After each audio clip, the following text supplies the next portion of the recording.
So I'm going to weigh out 500 grams of koshihikari rice, and then I'm going to wash that over in the sink, so if you want to follow me.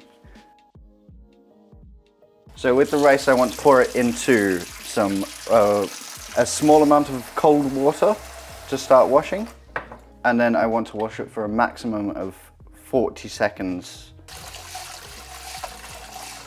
After 40 seconds, the rice starts to break, which is why you want to do it very fast and finish it on around about 40 seconds. I'm going to let it rinse for a further 9 minutes and 20 seconds. I'm going to gently remove the rice from the bowl, and this leaves the rest of the water in the bottom of the bowl rather than what we're going to use to cook the rice. So we have 586 grams of rice, and if we just do some maths, we need 344 grams of water. I did that with my head, yeah.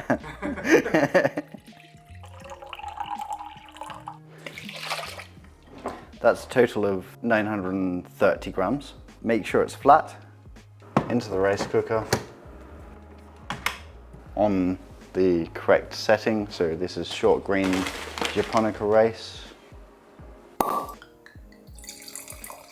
We have our rice that's now ready. You want to get it while it's very, very hot out of the rice cooker, and you can do this in a metal bowl because you probably won't have a wooden massive bowl handy, but this is a handai. Try to make sure that any pieces that are browned are not in your rice. And then we're adding our lovely carafe of sushi vinegar. I'm using red vinegar. I'm using quite a lot of it, so I've got 200 grams of vinegar for 500 grams of dry rice. Red vinegar has a lot more character, a lot more body, a lot more umami, so I think it suits all fish better. It brings out more flavors. This one's a very special red vinegar that unfortunately it's impossible to buy, but if you can get a red vinegar at all, I think it's better to use it.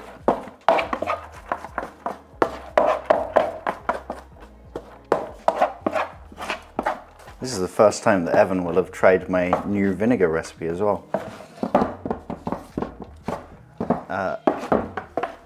When you're mixing the rice, use a towel that's unscented, as in fresh and brand new, and never been washed with laundry liquid, otherwise your rice will taste like laundry liquid.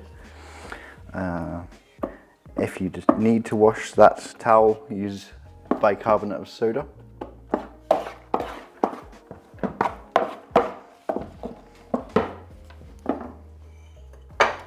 And that's sushi rice ready.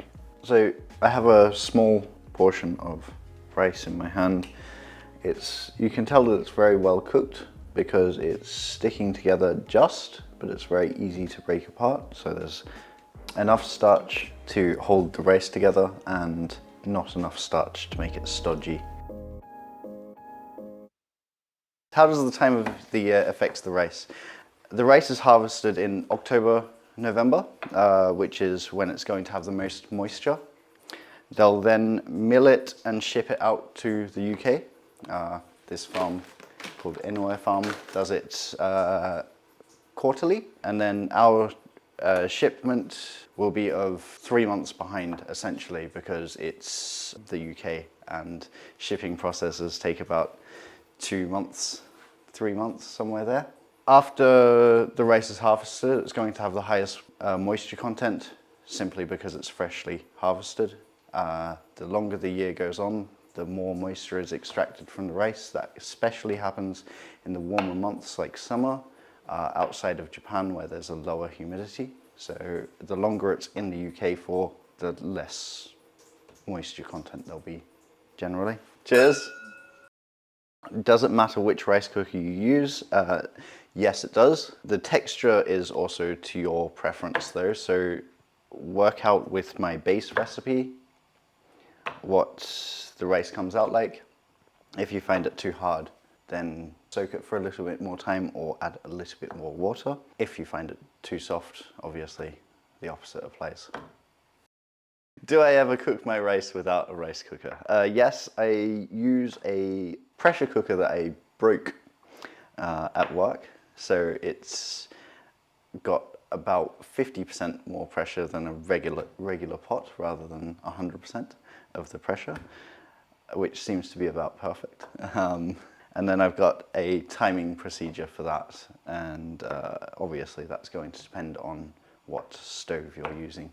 Yeah, champagne. Cheers. Do I have a preference on how aged the rice is? I actually like new season rice, which is not very common for sushi. Usually sushi rice is a year old, and therefore a year and however much longer the year goes on, old, up to 2 years old. I like new season rice because the flavor is really fresh and you get a lot of character through the rice. I also think it's a better texture. And there's less, as the moisture comes out of the grain, there's more chance for it to crack. Don't know if I can show you that, we'll find out. So you can see there's a small line in the grain, so it's got a crack in it.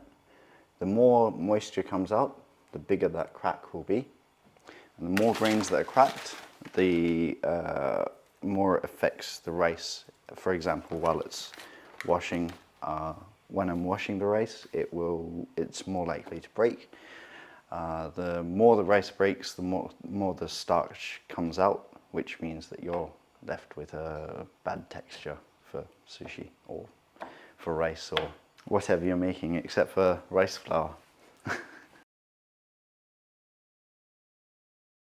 So you can see here that there's a bad grain of rice, sort of a golden color. One grain won't affect it too much, but the more that happens, the worse that the quality of the rice will be. It's the first time I've seen it in this brand of rice, or this farm's rice.